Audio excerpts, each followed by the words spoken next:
হযরত মাওলানা জুবায়ের আহমদ তাশরিফ ঢাকা, জনাব হযরত মাওলানা জুবায়ের আহমদ তাশরিফ ঢাকা।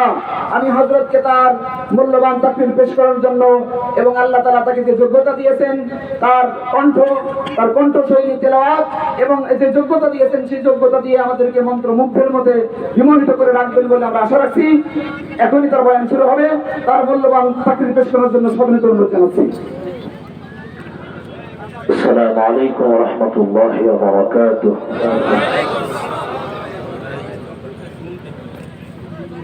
বাজার দাঁড়িয়ে আছেন, ওই বাম পাশে অনেকটা ফাঁকা জায়গা, বসে গেলে আশা করি আল্লাহ খুশি হবেন, মাহফিলের পরিবেশটা সুন্দর হবে ইনশাআল্লাহ।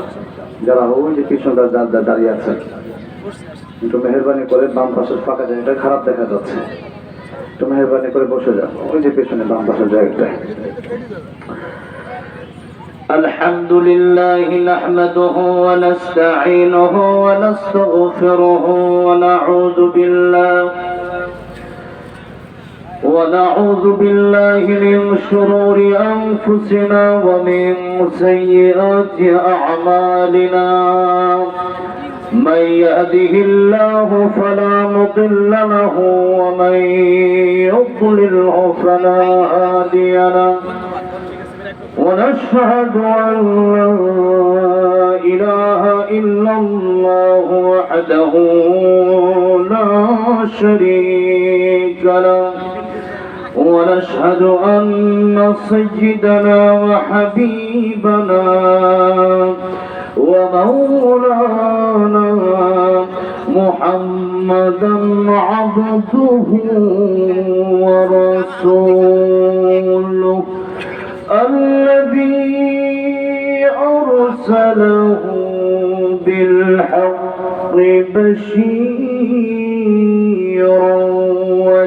ونذيرا وداعيا إلى الله بإذنه وسراجا منيرا. أما بعد فقد قال الله تعالى في كلامه المجيد وفي فرقانه الحميد.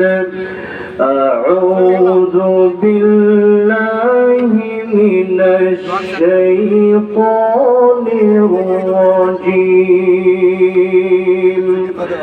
بسم الله الرحمن الرحيم.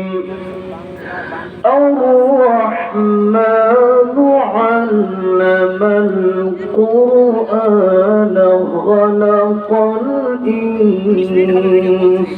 الإنسان. صدق الله العظيم. وقال النبي صلى الله عليه وسلم خيركم من تعلم القرآن وعلمه أو كما قال النبي عليه الصلاة والسلام. وقال تعالى في شان حبيبه ومحبوبه مخبرا وآمرا. إن الله وملائكته يصلون على النبي. يا أيها الذين آمنوا صلوا عليه وسلموا تسليما. اللهم صل على محمد وعلى آل محمد كما صليت على إبراهيم وعلى آل إبراهيم إنك حميد مجيد اللهم بارك على محمد وعلى آل محمد كما باركت على إبراهيم وعلى آل إبراهيم إنك حميد مجيد চুয়াডাঙ্গা আলমডাঙ্গা জগন্নাথপুর দারুস সোফা হাফিজিয়া কওমিয়া মাদ্রাসা ইতিমখানা বোর্ডিং এর উদ্যোগে আয়োজিত 29তম বার্ষিক 2 দিন ব্যাপী তাফসীরুল কুরআন মাহফিলের সম্মানিত আজকের দ্বিতীয় দিনের সম্মানিত শ্রদ্ধাভাজন সভাপতি হাফেজ মাওলানা মুফতি সেকেন্দার আলী দামাত বারাকাতুহু, আজকের মাহফিলের প্রধান অতিথি জনাব মোহাম্মদ আখতার হোসেন জোয়ারদার সাহেব, আজকের মাহফিলে উপস্থিত রয়েছেন শফিউল আলম বকুর সাহেব এবং আমার অত্যন্ত গুরুত্বপূর্ণ কোরআন সুন্নাহ থেকে আলোচনা রেখে আপনাদেরকে ধন্য করেছেন আজকের বিশিষ্ট তাফসীর কারক হযরত মাওলানা কেএম রাইসুল ইসলাম রাসেল দামাত বারাকাতুহু, কথা বলেছেন হাফেজ মাওলানা মুফতি গোলাম মুক্তাদির দামাত বারাকাতুহু। গতকালও তাফসীর হয়েছে, অনেক উলামায়ে কেরামগণ কথা বলেছেন। আল্লাহ রাব্বুল আলামিন সকলের কোরআন সুন্নাহ মোতাবেক কথাগুলো আমাদের জীবনে মেনে নেওয়ার তৌফিক দান করেন, পড়ছি আমিন। 2 দিন ব্যাপী তাফসীরুল কুরআন মাহফিলের এই আয়োজনে কষ্ট করেছেন আমার অনেক যুবক ভাইরা, অনেক মুরব্বী বাবাজিরা, তালেবুল ইলম ভাইরা, হাফেজায়ে কেরাম, এলাকার সমস্ত সর্বসাধারণ ব্যক্তিগণ, সর্বস্তরের জনগণ, আজকে যারা আসলেন বসলেন, পর্দার আড়াল থেকে আলোচনা শুনছেন, শ্রদ্ধা সম্মানিতা মা ও বোনেরা, আল্লাহ সুবহান মহিয়ান গরিয়ান রব্বুল ইজ্জাত ওয়াল জালালের আলিশান দরবারে হৃদয়ের গভীর থেকে শুকর আদায় করছি যে মহান রব্বুল ইজ্জাত ওয়াল জালাল আমাদেরকে মানুষ বানিয়েছেন, ঈমানদার বানিয়েছেন, মুসলিম বানিয়েছেন এবং আবারও শুকরিয়া আদায় করছি যে পরাধীনতার যেই অন্ধকার এই দেশে ছিল, সে অন্ধকার থেকে আল্লাহ সুবহান মহিয়ান গরিয়ান আমাদেরকে স্বাধীনতার মতো একটি দৌলত দান করেছেন। আজ থেকে কয়েক মাস আগে এই কোরআনের তাফসীর করার জন্য, তাফসীরুল কুরআন মাহফিল করার জন্য দৌড়াতে হতো নেতার কাছে, খেতার কাছে, ঠিক না ঠিক? দৌড়াতে হতো ওসির কাছে, ডিসির কাছে। সারাদিন, সারা সপ্তাহ, সারা মাস দৌড়ায়া জুতার তলা ক্ষয় করার পরে এদেশে আল্লামা মামুনুল হক, এদেশে মুফতি আমির হামজা, এদেশের মুফাসসিররা যখন এই দেশে তাফসীরুল কুরআন মাহফিলে গাড়ি নিয়ে চলে আসতো, তখনই তাদের ভেতরে জ্বালা শুরু হয়ে যেত। কারণ তারা ভালো করে জানে যে কোরআনের তাফসীর যদি এই দেশে চালু হয়, আমাদের চুরি ডাকাতি বন্ধ হবে, রডের জায়গায় বাঁশ দেওয়া বন্ধ হবে, জনগণের চাল ডাল তেলের টাকা খাওয়া বন্ধ হবে। যার কারণে কোরআন শরীফ মানলে চুরি করা যায় না, ডাকাতি করা যায় না, অবৈধ ব্যবসা করা যায় না, দেশের জনগণের টাকা খাওয়া যায় না, আলেমদের উপর জুলুম করা যায় না। আল্লাহর কোরআন যারা মেনে তাদের মাধ্যমে দেশে শান্তি প্রতিষ্ঠিত হবে। কিন্তু শয়তানগুলো এতদিন চায় নাই যে আল্লাহর কোরআন মেনে নিয়ে এই দেশে শান্তি প্রতিষ্ঠিত হোক, বরং তারা চেয়েছে আমি একা শান্তিতে থাকি আর দেশের সব মানুষগুলো অশান্তির ভিতরে ডুবে পড়ো। আমি আপনাদের এই চুয়াডাঙ্গাবাসী, আপনাদের এই থেকে আমি রাজি হতে পারলাম না। তার মানে আপনারা কি স্বৈরাচারের পক্ষে ছিলেন? আপনারা কি জালেমের পক্ষে ছিলেন? আল্লামা সাঈদী বলেছিলেন, বিড়ালের মতো 500 বেঁচে থাকার কোনো লাভ নাই, সিংহের মতো 1 ঘন্টা বসতে চাই, রাজা চুরি করে কিন্তু হাত উঠে রাখা।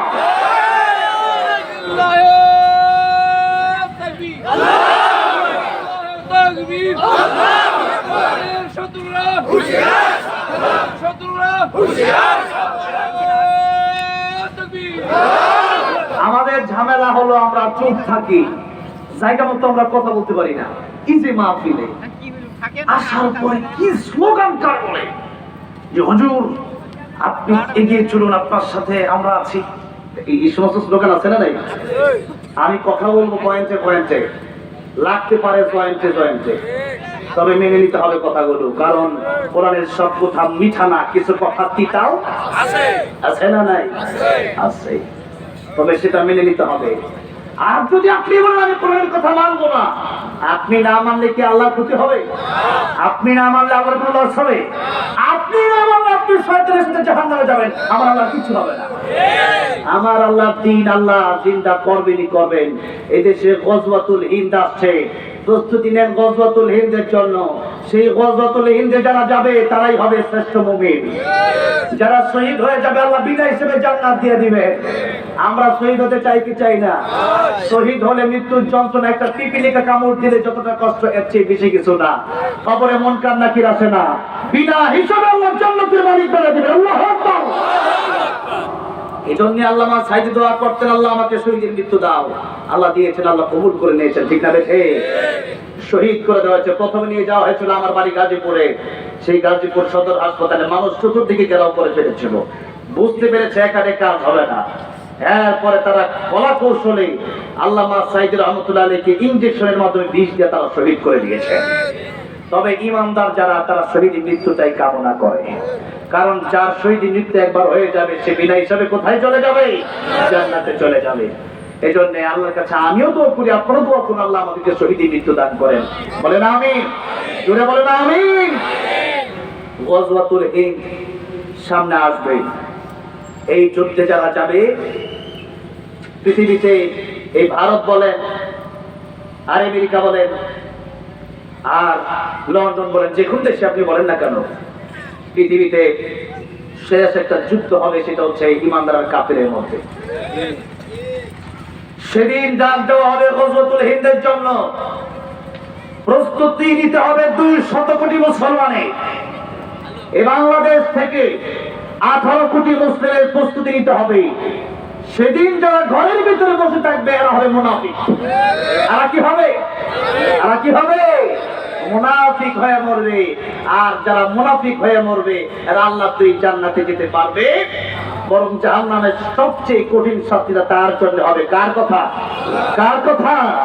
আল্লাহ রাব্বুল আলামিন বলছেন, ইন্নাল মুনাফিকিনা ফিদ দারকিল আসফালি মিনান নার ওয়া লান তাজিদ লাহুম নাসীরা। কিয়ামতের ময়দানে মুনাফিক যারা হবে, আর মুনাফিক আমরা আজকে চিনতে ভুল করি। আমরা মনে করি মুনাফিক তো তারা যারা কাফের, অনেকে মনে করে, কিন্তু না, কাফের মুনাফিকের চাইতে ভালো। কাফের তো হিন্দুর ঘরে জন্ম নেই, কাফের তো খ্রিস্টানের ঘরে জন্ম নেই, কাফের ইহুদির ঘর থেকে জন্ম নেই, কিন্তু মুনাফিক গুলা জন্ম নেই মুসলমানের ঘর থেকে, যেমন আসাদ তাসলিমা নাসরিন। এই দেশে যে এমপিরা ছিল পুরনে, যে মন্ত্রী বাংলাদেশে ছিল পুরনে। আমি কয়েকদিন আগে টাঙ্গাইলে একটা মাহফিলে গেলাম, সেখানে এখনো তার আল্লাহর কোরআনের লতিফ সিদ্দিকী আসলাম আমার আগে কথা বলছে। আমি বলছিলাম ওটা দাওয়াত দিচ্ছে কি? এগুলা দাওয়াত দেওয়া যাবে নাকি? এটা কিসের ক্ষমতা? এই স্টেজের ভিতরে কোনো গাঁজা করে ঠাই হবে না, কোন ইয়াবা করে ঠাই স্টেজে হবে না, আল্লাহর কোরআনের মঞ্চে কোন নাট্যের মঞ্চে হবে না, কোন রাম বাম নাস্তিক বেঈমান আল্লাহর কোরআনের তাফসীর করা আছে কোনো কথা বলতে পারবে না। ওরা যেখানে আসবে সেখানে জুতার বাড়ি হবে। কিসের বাড়ি হবে? আল্লাহ দুশমনদের কোনো ছাড় হবে না। এই জন্য মুনাফিক হওয়া যাবে না। লা ইলাহা উলাই ওয়া লা ইলাহা উলা। একবার ডাইনে একবার বামে, একবার ডাইনে একবার বামে, একবার নদীতে পড়েই যায় শেষে। এই জন্য মুনাফিক হয়ে মারা যাবে না। আপনি মুসলমান, আপনি মনে করেন শুধুমাত্র মিষ্টি খাওয়ার নাম শুনলাম, শুধুমাত্র দাওয়াত খাওয়ার নাম শুনলাম, টুপি পরলেন এটাই শুনলাম, জুব্বা গায়ে দিলেন ওটাই শুনলাম, নামাজ মসজিদে ঢুকলেন সুন্নত নিয়ে নামাজ পড়লেন ওটাই সুন্নাত, আপনি মনে করলেন না মিষ্টি খাওয়ার নামও যেমন সুন্নাত, ওদের ময়দানে পাথর খাওয়ার নাম সুন্নত। আপনাদের কি আমি বুঝাতে পারতেছি? আমি শুনেছি আপনাদের এই এলাকার পাশেই মুফতি আমির হামজা সাহেবের বাড়ি, এখানে আলহামদুলিল্লাহ যথেষ্ট ভালোবাসি। আমি চট্টগ্রামে এক প্রোগ্রামে আমার সাথে মুফতি আমির হামজা সাহেবের দেখা হয়েছে। আমি একটা ফোন চালাই, তোমার বনফুল গ্রুপের মালিক আমাদেরকে দাওয়াত করেছিল যখন মুক্তি পেলের পরপরই। আমি অনেক ভালোবাসি, এতটা ভালোবাসি তো লাখ-খানিক টাকা তোমার একটা ফোন। তো আমার বললো এটা কেমন ফোন? এই যে এখন একটা ফোন চালাই, এটা হচ্ছে এমন, আমি একটু ডিজিটাল ফোন চালাই, ভালো লাগে। তো ওই সময় একটা ফোন এইভাবে ভাঙ্গা যায়। তো আমি ভাঙ্গা সময় কেমন ফোন, মানে আসলে সরল-সোজা মানুষ। কয়েকদিন আগে এক কথা বলছে, কোন নায়িকা না করে কি বলছে, মানুষ তো পুরো ওয়াজ তো শুনে পরের কথা, ওই এক কথা নিয়ে একবারে শেষ করে দিছে। আমি যতটুকু বুঝলাম, মানে যাদেরকে জেলে রাখা হয়েছিল, আমি নাম বলতে চাচ্ছি না, বেশিরভাগ আলেমদেরকে এমন কিছু ইনজেকশন, এমন কিছু ঔষধ তাদেরকে সেবন করানো হয়েছে, এমন কিছু চাপ তাদেরকে দেওয়া হয়েছে, মাথায় সমস্যা হয়ে গেছে, মাথায় সমস্যা হয়ে গেছে। এই জন্য আমি বলতেছি, বিরুদ্ধে বলতেছি না, মানে মানসিক যে একটা টর্চার করা হয়েছে। যেমন ইদানিং আমাকে আজকে প্রায় 4 মাস ধরে আমি স্টেজে কথা বলতে পারি, আমি কষ্ট হয়ে যায়, আমাকে জাদু করা হয়েছে। এটা কোরআন শরীফে আছে, মা জিতুম বিজ্জা ওয়ালকিয়া সাহারাতু সাজিদিন, জাদু সম্পর্কে কোরআন শরীফে অনেক আয়াত আছে। এরপর রাসূল সাল্লাল্লাহু আলাইহি সাল্লামকে জাদু করা হয়েছিল, রাসূল সাল্লাল্লাহু আলাইহি সাল্লামকে জাদু করা হয়েছে। এরপরে জিবরাইল আলাইহিস সালাম আসলেন সূরা ফালাক আর সূরা নাস দিয়া। এই জন্য জাদু থেকে বাঁচার জন্য ফজরের পরে 3 বার সূরা ইখলাস, 3 বার সূরা ফালাক, 3 বার সূরা নাস, আবার মাগরিবের পরে 3 বার সূরা ইখলাস, 3 বার সূরা ফালাক, 3 বার সূরা নাস করে হাতের ভিতরে ফু দিয়ে এরপর মালিশ করে নেবেন। রাসূল সাল্লাল্লাহু আলাইহি ওয়াসাল্লাম আমাদেরকে শিক্ষা দিয়েছেন। তাহলে কোনো ব্যক্তি আপনাকে জাদুটনা করে আপনাকে ক্ষতি করতে পারবে না। তবে মাঝে মধ্যে যখন মনে করেন ঘরে তালা রাখলে পরে ঘরে চোর ঢুকতে পারবে না, এখন একটা চোর শুধু ঘুরতেছে আপনার ঘরের সামনে দিয়া, আপনি কি করলেন? তালা প্রতিদিনই মারেন, কিন্তু হঠাৎ করে একদিন তালা মারেন না, হঠাৎ করে আমল করেন না, ওই জাদু ঢুকে পড়ে। এই জন্য জাদু করে তো শয়তানের মাধ্যমে কাজগুলো, যারা কুফরি করে ওই সমস্ত কুফরিবাজরা এই জাদু করে। এই জাদু করা পৃথিবীর সবচেয়ে জঘন্যতম ইমাম বিধ্বংসী 7টি গুনার মধ্যে মুখে হাদিস এসেছে, ওইটা হচ্ছে সেহর। ওই জাদু একটা সবচেয়ে বড় গুনাহ। এই জন্য এই জাদু যারা করে এরা কুফরিতে চলে যায়, কাফের হয়ে যায়। আমার ভাইরা, আমার মুরব্বী বাবাজিরা, এরা শয়তানকে রব মানে, বলে যে আমার আল্লাহকে মানে আমি শয়তানকে মানে, তখন শয়তানের মাধ্যমে এই কাজটা করা। আল্লাহ এমন কিছু রাখছে, এটা ভিন্ন একটা জগৎ, এটা যাকে করা হয় সেই বুঝে, এটা কষ্ট কত তীব্র যন্ত্রণা, আমার ভিতরটা পুড়ে যায়, মাঝে মাঝে ভিতর গরম হয়ে যায়। এই যে হাত এই গলা থেকে দিয়ে মাঝে মধ্যে হুট করে কথা বলতে পারি, এই হচ্ছে আমার অবস্থা। তো যাই হোক, আজকে 1.5-2 মাস ধরে এই যে এখন ওষুধ খেয়ে স্টেজে উঠছে, যারা কমিটি তারা দেখছে অনেক ওষুধ খেয়ে বই স্টেজে উঠছে। তো যাই হোক, এই জন্য বিভিন্ন চক্রান্ত আলেমদের বিরুদ্ধে এখন করা হচ্ছে। এই যে আমি তো মানসিক সমস্যার ভিতরে পড়ে গেছি, আমার মতো একটা ব্যক্তি, আমার কয়জন চিনে, তাও চিনে আলহামদুলিল্লাহ। যেহেতু আল্লামা সাঈদী রহমাতুল্লাহ একটা কথা সেটাই দেখলাম ইউটিউবে 10 কোটি মানুষ শুনছে। কয় কোটি? 10 কোটি মানুষদের একটা গল্প শুনে আমারও চিনে। তবে কথা হচ্ছে, আমার চেয়ে আল্লাহ মামুনুল হক সাহেব কিন্তু কম ছিল না। আমার চেয়ে আল্লামা মুফতি আমির হামজা সাহেব আপনাদের এলাকার আমির হামজা সাহেব কিন্তু কম ছিল না, তারেক মনোয়ার সাহেব কিন্তু কম ছিল না, হ্যাঁ, জসিমুদ্দিন রহমান সাহেব কিন্তু কম ছিল না, রফিক বাবু কিন্তু কম ছিল না। তো এখন তাদেরকে চিনে বেশি, আর জালিমরা জানে যে এদেরকে ভালো করে মানসিক ভাবে সমস্যার মধ্যে ফেলতে পারলে এরা উল্টা পাল্টা কথা হয়তো বলবে, মানুষ সমালোচনা হবে। আর আমাদের দেশে সারা জীবন ভালো কাজ করছেন, একটা উল্টা পাল্টা করছেন, ওই একটা নিয়ে আপনারা শুরু করবে, ঠিক না ঠিক? এখানে মাফ করতে শিখে, ভালো করতে শিখে, একটা ভুল হয়ে ধরে দেন। যদি মনে দেখেন যে আরো ভুল করতেছে বা আরো ভুল করতেছে, তখন আপনি বুঝতে পারেন যে না, হয়তো সে গোমরা হয়ে গেছে, একটা ভুল হয়েছে, তো এটা ইমান ধ্বংস হয়ে গেছে, বিষয়টা এরকম না। আর সেই জায়গার ভিতরে লাগছে পিছিয়ে কারা? যারা মুজাহিদ গোষ্ঠী, ফেসবুক মুজাহিদ, ফেসবুকে এত লেখা লেখে, কিন্তু তারা ফাতিহা শুদ্ধ করে উঠতে পারবে না। আছে না নাই? যাই হোক, আল্লাহ আমাদেরকে মুনাফিক থেকে হেফাজত করেন, বলেন আমিন। জুড়ে বলেন আমিন। আমি মনে হয় লম্বা সময় কথা বলতে পারবো না, কারণ চুয়াডাঙ্গার যে দৃশ্য আগে ছিল সেই দৃশ্য আমি পাচ্ছি না। জানি না কেন এরকম হচ্ছে, আপনাদের কথা বলার ধরন মানে একেবারে চুপ। আমি একটু তাক বৃত্তি দিতে পারবো না, আমি চিল্লাবো আপনারা বসে থাকবেন, সেরকম বক্তা আমি না, তো ওয়াজ করতে পারবো না, আমি আস্তে করে উঠে চলে যাবো। লিল্লাহি তাকবীর, এই আওয়াজ হবে না। শয়তানদের সব যেন কমপক্ষে এই চুয়াডাঙ্গা আনন্দ আসতে পারে। লিল্লাহি তাকবীর। এবার হয়েছে সিংহের মতো আওয়াজ, এই আওয়াজ শেষ পর্যন্ত থাকবে তো ইনশাআল্লাহ?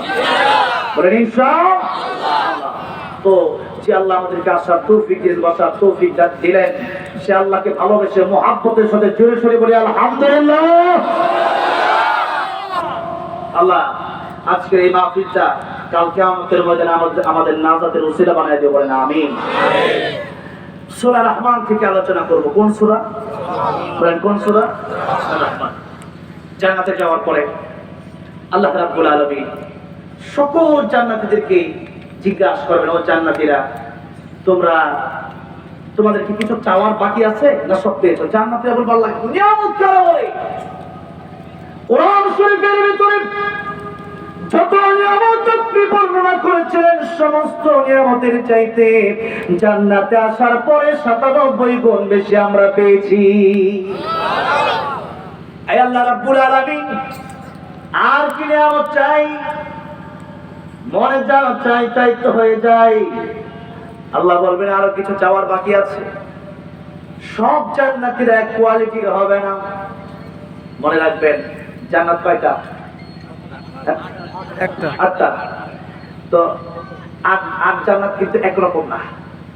আপনি মনে রাখতে হবে, আমি সারা জীবন ইবাদত করলাম, আমার জান্নাতটা, আর আপনি মনে করেন সারা জীবন ইবাদত করেন নাই, তাওবা করলেন, আল্লাহ মাফ করে দেবে। সবার জান্নাত কি একরকম হবে?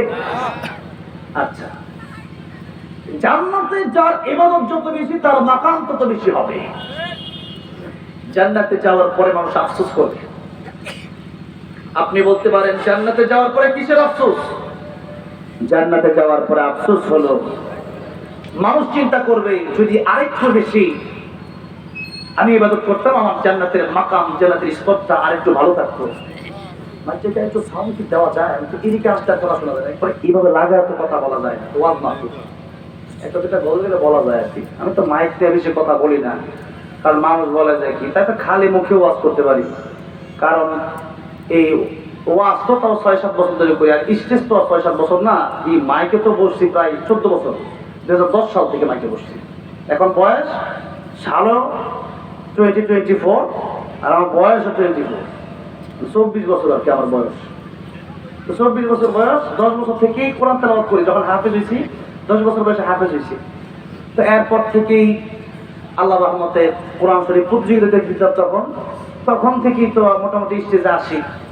তো স্টেজের বয়স অনেক, কিন্তু মাইক নিয়ে আমি বেশি কথা বলি না। ওই এক সময় ছিল, আমি এই দুবাই গেলাম, দুবাই যাওয়ার পরে ওটা আন্তর্জাতিক কনফারেন্স, অনেক কারি সাহেবরা সেখানে আছে। তা আমাকে বললো যে তেলাওয়াত করেন যান। আমি তেলাওয়াত করলাম, কিন্তু মাইক কই? মাইক ছাড়া। ওখানে মানুষ তো বেশি না, একটা হলরুম তো, ছোট একটা হলরুম, মানে ১০০ মানুষ, ইন্ডিয়ার মানুষ, নেপালের মানুষ, শ্রীলঙ্কার মানুষ, হ্যাঁ, এরপরে দুবাইয়ের মানুষ, দুবাইয়ের শায়েখেরা আছে, তো বিভিন্ন মানুষ সেখানে, বিভিন্ন দেশের মানুষ, তো সব এক এক দেশের এক এক মানুষ, ৫০, ৬০, ১০০ জন মানুষ, এরকম প্রোগ্রাম হয়। তো বললাম মাইক নাই, মাইক নিয়েছে। এত জোরে মাইকে দেওয়া যাবে না। আমি তো যাক, তাও তো আমাদের বাংলাদেশ ভালো আছে নাকি, আলহামদুলিল্লাহ। তো যাই হোক, সেখানে প্রোগ্রাম করলাম, মাইক ছাড়াই করছে। তো এখানেও যদি মাইক ছাড়া কতক্ষণ করে দেখেন তো আলো কি কথা কি শোনা যায় নাকি? হ্যাঁ, মাইক ছাড়াও শোনা যাবে ইনশাআল্লাহ। মাইক ছাড়া এক সময় জুমার খুতবা দিতাম। আজ থেকে 5 বছর আগেও এমন ওই মসজিদ ছিল যে মসজিদে বসেই কথা বলেছি, মাইক ছিল না। তো বিভিন্ন মসজিদে মাইক ছিল না, কথা বলেছি, এরপরও তো মানুষ শুনছে আলহামদুলিল্লাহ। তো এখন মাইক ছাড়া বলতে পারবো, কিন্তু এখন মাইক ছাড়াই বেশি বলতে ভালো লাগতেছে। কি বলবো, প্রচুর স্বাস্থ্য, তাহলে কথা এমনি বলতে পারি না। যে মাইক না ভালো তাহলে কথাই বলতে পারবো না। এখন মাইক নিয়ে 10-12 বার কথা বলা, এটা আমার পক্ষে সম্ভব না। কেন? মানুষগুলো মাইক নিয়ে এত কথা বলা দরকার কি? সে চিল্লাইতে পারে, তাই আমি মাইক ছাড়াই চিল্লাই, তাই ভালো। তো এরপর মাইক যেহেতু দিচ্ছেন, সেই তো চিল্লাই একটু মাইক দিয়ে। তো এবার আসেন, আল্লাহ রাব্বুল আলামিন বলবেন, কথা বলতে গেলে আটকে যাচ্ছে, এমনি জাদুতে আক্রান্ত, শারীরিক অবস্থা খুব খুব খারাপ। তো এরপরেও আবার দেখা গেছে যে এই মাইক কথা টানতেছে না। তো যাই হোক, কান খুব গরম হয়ে গেছে। মাইক কথা টান না টানলে কান গরম হয়ে যায়, গলা রস খুলে যায়, গলা ফুটি ভিতরে মরেও দিতে পারি। তো এখন আসেন, এই যে সাউন্ড, এটা আমি গেলেও ঠিক হয়ে যাবে। এখন আসেন সূরা আল-হামা, আল্লাহ রাব্বুল আলামিন যখন জিজ্ঞেস করবেন বান্দারে, আমি জানি এগুলো বললে আর সাউন্ড কমে যায়, তারপরে বললাম এগুলো তারা বলতে হয় খুব ভালো, তাহলে আরো ভালো হবে। এখন মাইক ম্যানেজার ভাই রাগ করলে কিছু করার নেই। আমি তো আপনাদের কষ্ট দেওয়ার জন্য বলছি না, আমি আমার তো সুবিধার জন্য বলছি, আপনি রাগ করেন না। বিভিন্ন সময় মাইক ম্যানেজার ওই মাহফিলে টাকা পয়সা দেয়, তাই না? দেয়। আমিও বিভিন্ন মাইক ম্যানকে 500-1000 টাকা দিয়ে আসি। মাইকটা ভালো হলে বক্তারা অর্ধেক বেঁচে যায়, আর মাইক যদি ভালো না হয় তাহলে বক্তার ওই দিন শেষ। 10 মাহফিলের কষ্ট 1 মাহফিলে হয়। কালকে যাবো শেরপুর। কোথায়? শেরপুর, সকালে ফ্লাইট, এরপর ওখান থেকে আবার কয়েকশো কিলোমিটার দূর শেরপুর, জামালপুর শেরপুর। কথা তো বলতে হবে, জানে তো করতে হবে, নাকি বলেন? এখানে আসছি গতকাল আমি এই মাহফিলের উদ্দেশ্যে। যাই হোক, এবার আসেন, আল্লাহ রাব্বুল আলামিন বলবেন আরো কিছু বাকি আছে। একেবারে উচ্চ তফকার জান্নাতীরা ডেকে বলবে, আল্লাহ তাআলা এই জান্নাতে এসে সব পেয়েছি, কিন্তু এখনো তোমার দেখতে পারি নাই। দুনিয়ার যত সৌন্দর্য ছিল, দুনিয়ার সব সৌন্দর্য দেখে পাগল হয়ে গেছি। দুনিয়ার সৌন্দর্য দেখে কত সুবহানাল্লাহ বলেছি। আজকে আপনাদের এলাকায় এসে একটা কমলার বাগানে গেছিলাম, যে জয়রামপুরের দিকে। এত সুন্দর কমলার বাগান এই দেশে হয়েছে আলহামদুলিল্লাহ, চুয়াডাঙ্গায়। আমি বলছি আমাকে নিয়ে যান, আমার আব্দুল হাজি ভাই দাওয়াত করছে। এত সুন্দর, খালি দেখলাম সুবহানাল্লাহ নেই, খালি মুখিয়ে বের হয়। তা আমি বলছি যে আলহামদুলিল্লাহ, আমাকে অনেক কমলা দিয়ে দিচ্ছে মালিক, বলছে ফিরে যত খাইতে পারেন তত লয়ে যেতে পারেন। কত ভালো মানুষ, মাশাআল্লাহ, আল্লাহ নেক হায়াত দান করুন। আমি এই যে চুয়াডাঙ্গা আসি, খুব আমি কত দোকানে আসার সময় যে আমার কফি আর বার্গার খাওয়াইলো, কেউ টাকা রাখে না। মারহাবা তো, এই তো মানুষের ভালো আচরণগুলো তো থাকবে, ঠিক না? বেশি দোয়া থাকবে। চিন্তা করছে বার্গার খাওয়ার 200 টাকা নিয়ে কি করবো, কমলার 500 টাকা নিয়ে কি করবো, একটু দোয়া করলে হয়তো কাজে লাগবে। মুসাফিরে তো আল্লাহ কবুল করে। আল্লাহ চুয়াডাঙ্গা আল্লাহ খাস রহমত বরকত নাযিল করেন, বলেন আমিন।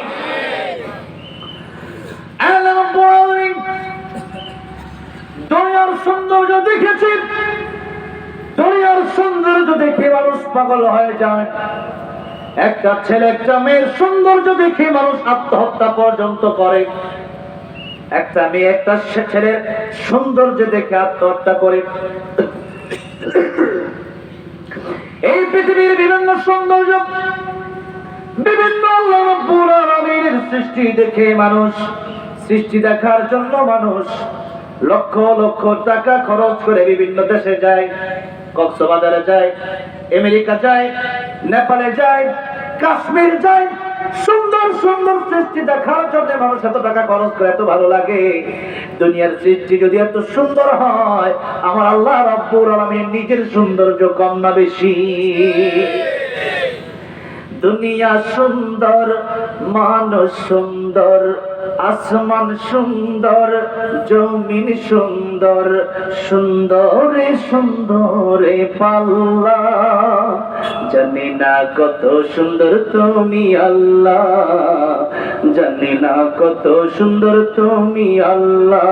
বলেন জানি না কত সুন্দর তুমি আল্লাহ, জানি না কত সুন্দর ঝর্ণা ছুটে চলে একে বেঁকে, পৃথিবীর বুকে কত ছবি একে, নদীর ওই কলতানে সাগরের গর্জনে, নদীর ওই কলতানে সাগরের গর্জনে, ঢেউয়ে ঢেউয়ে দেয় পাল্লা, জানি না কত সুন্দর তুমি আল্লাহ, জানি না কত সুন্দর, বলেন না একটু আল্লাহর মহব্বতে, জানি না কত সুন্দর তুমি আল্লাহ, জানি না কত সুন্দর তুমি আল্লাহ। কোন সুবহানাল্লাহ। আল্লাহ রাব্বুল আলামিনকে ডেকে বলবেন, আল্লাহ তাআলা এই দুনিয়াতে যে বিধান তুমি দিয়েছিলেন সেই বিধানটা পালন করেছি, ফরজ আদায় করেছি, হারাম ছেড়ে দিয়েছি। শুধু তাই না, রাতের বেলায় আরামের গুণকে হারাম করে দিয়েছি শুধু তোমার মহব্বতে, তোমার ভালোবাসার কারণে। কারণ দুনিয়াতে আমার জীবনে যা কিছু মহব্বত করতাম, ভালোবাসতাম, সবচেয়ে বেশি আমি তোমারে ভালোবাসতাম।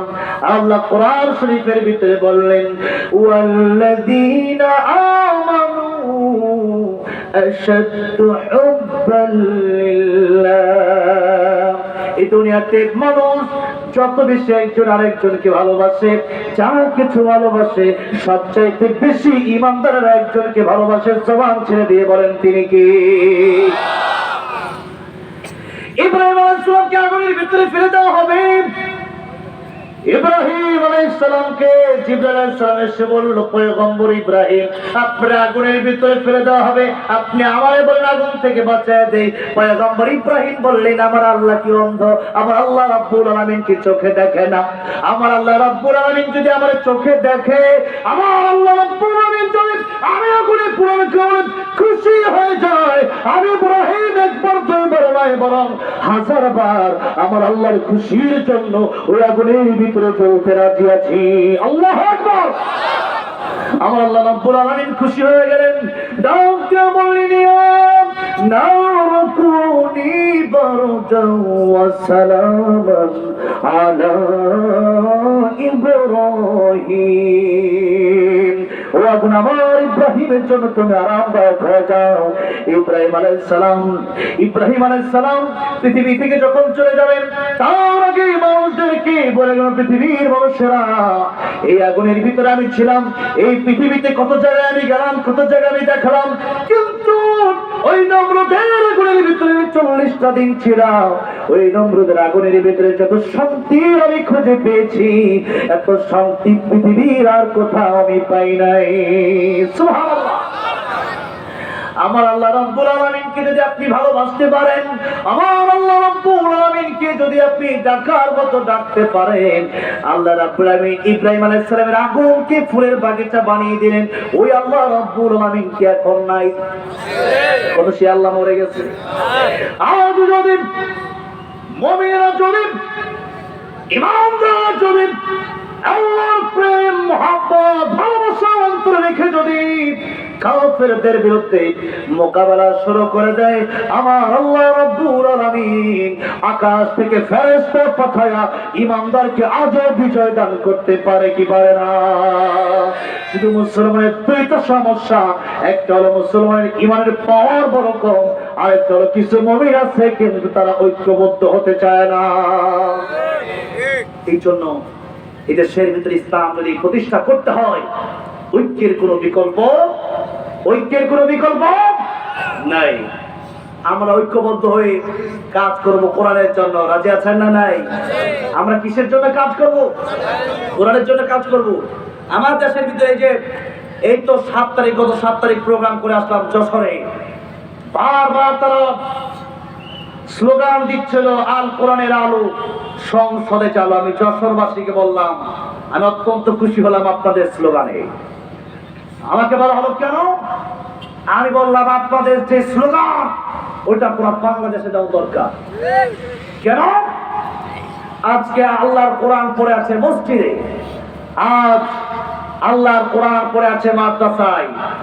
কিন্তু আপনাদেরকে জিজ্ঞাসা করতে চাই, আল্লাহর কোরআন শুধু মসজিদ মাদ্রাসায় থাকলে কি এই দেশে শান্তি আসবে, নাকি সংশোধনের প্রয়োজন আছে? হ্যাঁ, সংশোধন নিতে হবে। বিভিন্ন মাহফিলে গেলাম, সেই দিনাজপুরে আমাকে বলা হলো, হুজুর সবই বলবেন, রাজনীতি বলবেন না। আমি বললাম, কেন? আমার নবী রাজনীতি করে নাই, আবু বকর সিদ্দিক রাজনীতি করে নাই, ওমর ফারুক রাজনীতি করে নাই, আলী রাদিয়াল্লাহু আনহু রাজনীতি করে নাই, উসমান রাদিয়াল্লাহু রাজনীতি করে নাই, রাদিয়াল্লাহু আনহু আজমাইন। আমার নবী যদি রাজনীতি করতে পারে, হযরত আবু বকর যদি রাজনীতি করতে পারে, ওমর যদি রাজনীতি করতে পারে, বাংলার 18 কোটি মুসলমান কেন রাজনীতি করবে না? অবশ্যই রাজনীতি করবে, কিন্তু সেই রাজনীতি হবে আল্লাহর কোরআনের রাজনীতি, আল্লাহর কোরআনের বাইরে কোন রাজনীতি হবে না। ঠিক না বেঠি? রাজা ছেলেকে তো হাত উঠে দেখা। এ মুসলমান, হাত নামা। একটা কথা বলতে চাই, আমি মাহফিলের শুরুতেই বলেছিলাম, ওয়াজের ভিতরে একটু কষ্ট কেউ কেউ পেতে পারে, কারণ ওয়াজ মাহফিল হলে ইমানদাররা খুশি হয়, শয়তানের বাচ্চারা নারাজ হয়ে যায়। আজকে মাহফিল হচ্ছে, যারা এই মাহফিল গুলো বিগত দিনে বাধা দেওয়ার চেষ্টা করেছে, এমন চেয়ারম্যানের কথাও আমি শুনেছি, এমন এমপির কথাও আমি শুনেছি। তারা কি মনে করেন আজকে খুশি নাকি? হ্যাঁ, আজকে তারা নারাজ যে ক্ষমতা থাকলে তো আজকেও বন্ধ করতে পারতাম। কিন্তু মনে রাখতে হবে, এই যুদ্ধ হয়েছে, এই যুদ্ধ শেষ না। আবু সাইদ মুগ্ধ, শেষ হয়নি যুদ্ধ। ঠিক না বেঠে? যুদ্ধ শেষ হয় নাই। যাওয়ার কারণে ঈমান রক্ষার জন্য, কোরআন রক্ষার জন্য যুদ্ধ চালিয়ে যেতে হবে। ঠিক না বেঠে? যুদ্ধ আমরা চালিয়ে যাব বলে ইনশাআল্লাহ। কোরআনের বিরুদ্ধে কথা বললেই কোরআনের পক্ষে লড়াই করার দরকার আছে না নাই? আছে না নাই? তারা কোরআনের বিরুদ্ধে লড়াই যদি করে, তারা মরে গেলে যাবে জাহান্নামে। আমরা কোরআনের পক্ষে লড়াই যদি করি, আমরা চলে যাব আল্লাহ পরিচালনাতে। সুতরাং যদি মুমিন হয়ে থাকে, নাম আপনার কোনো ভয় আছে? আছে? নাই।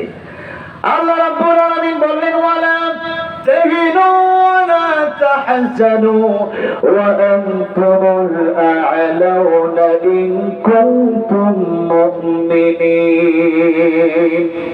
আল্লাহ বলেন নাই লক্ষ ইমানদার হতে হবে, আল্লাহ বলেন নাই কোটি ইমানদার হতে হবে। কুল জাআল হক ওয়া যাহাকাল বাতিল ইন্নাল বাতিলা কানা যাহুকা। মুমিন যখন হকের রাস্তায় আসবে, বাতিল অটোমেটিক পালিয়ে যাবে। এই জন্য মুমিন যদি হতে পারে, আপনি একজন মুমিন যদি শাহজালাল রহমাতুল্লাহ এর মতো হতে পারেন, হাজার হাজার মুমিন আসছে, গৌর গোবিন্দের সাথে যুদ্ধে পারে না। শাহজালাল রহমাতুল্লাহ যখন আসলেন, এবার গৌর গোবিন্দের মস্তক তছনছ হয়ে গেল, কাঁপাকাঁপি শুরু হয়ে গেল, ঘূর্ণিঝড় শুরু হয়ে গেল। আল্লাহু আকবার বলেন। 313 জন বদরের কাফেলা, ইমানদারের কাফেলা মোকাবেলায় হাজার কাফের। আল্লাহ বিজয় দান করলেন কি কাফেরকে না ইমানদারকে? বলেন কাদেরকে? অবশ্যই ইমানদারের বিজয় হবে। সাময়িক দেখতে পারেন তারা ক্ষমতায় আছে, কিন্তু কিছুদিন পরেই দেখবেন তারা জুতার বাড়ি খায়, দেশ ছেড়ে তারা পালায় যায়। ঠিক না? ও মুসলমান আমার ভাইরা, আমার মুরব্বী হযরত, কোরআন শরীফ শুধু মাদ্রাসায় রাখার কিতাব নয়, কোরআন শরীফ শুধু মসজিদে রাখার কিতাব নয়। কোরআন শরীফের একটা আইন আছে, আস-সারিকু ওয়াস-সারিকাতু ফাকতাউ আইদিয়াহুমা। চোর যদি চুরি করে তার হাত কেটে দাও। কোরআন শরীফ আইনটা আছে না নাই? ব্রিটিশ বলছে জেলে দাও। এখন ব্রিটিশের আইন মানার কারণে এই দেশে চুরি কমছে না বাড়ছে? বাড়ছে। যশোরে যাওয়ার পরে মাহফিলে দেখলাম, বললো হুজুর আপনি আসার আগে এই মোটরসাইকেল একটা নাই, শত শত মোটরসাইকেল আমরা জায়গা করছি, এখনো জায়গা হয় না মোটরসাইকেলে। এখন একটা বাইরে রাখছে, ওইটা চুরি হয়ে গেছে। আমি বললাম চুরি তো হবেই, এই দেশের জালেমরা তো চুরি শিখায় গেছে, ইন্ডিয়া যাওয়ার সময় তো হেলিকপ্টার দিয়ে চুরি করে জনগণের মাল নিয়ে গেছে। 16 বছর তো জনগণের চুরি শিখাইছে, জনগণ করবে কি? ঠিক না ঠিক? কষ্ট হচ্ছে আপনাদের, রাগ হচ্ছে? একদিনে তো থাকতে পারে ও জ্বালা, হ্যাঁ অন্তর জ্বালা ছিল, ওই অন্তর জ্বালা লোক আছে না, আছে তো। আমার ভাইরা, আমার মুরব্বী, আল্লাহর কোরআনের আয়াত থেকে যদি বাস্তবায়ন করা হয়, আল্লাহর কোরআন হলো সারিকু সারিকাতু ফাকতাউ আইদিয়াহুমা, একটা মাত্র বিধান আপনাদের সামনে বললাম। আজকে কোরআন শরীফ আমরা মসজিদের কোনায় রেখে দিয়েছি। এই জন্য জিনাইদর আইনজনাদ রহমতুল্লাহ বলেছেন, মসজিদের কোণে বসে জিকির যত করোই কষে, মসজিদের কোণে বসে জিকির যতই করো কষে, এভাবে যায় না পাওয়া আল্লাহকে, এভাবে যায় না পাওয়া আল্লাহকে। কি হবে বেঁচে থেকে, কি হবে বেঁচে থেকে, অযথা বিদ্যা শিখে যদি না গড়তে পারি শোষণবিহীন সমাজটাকে। কি হবে বেঁচে থেকে, কি হবে বেঁচে থেকে, ঠিক না বেঠে? আল্লাহ আইয়ুব আজাদ রহমতুল্লাহ কবরকে তুমি জান্নাতের উচ্চ মাকাম বানায় দিও, জুড়ে বলে না আমিন। এই জন্য শুধু মসজিদের কোণে বসে জিকির করলে হবে না। দেশের মানুষ সব চলে যাচ্ছে জাহান্নামের দিকে, আপনার কোনো খবর নাই নাই। আপনি ঘরে বসে আছেন নিজের চিন্তা নিয়া, না না, আপনি একা একা জান্নাতে গেলে হবে না, জান্নাতে নিয়ে যেতে হবে সবাইকে। আমরা কি একা জান্নাতে যেতে চাই না সবাইকে নিয়ে যেতে চাই? সবাইকে নিয়ে আমরা যেতে চাই। এখানে কি এমন কেউ আছেন যে এখানে যারা আছেন কেউ জাহান্নামে যাক? আমরা চাই না। তাই তো আল্লাহ বলেন, আইয়ুহাল্লাযীনা আমানু কু আনফুসাকুম ওয়া আহলিকুম নার।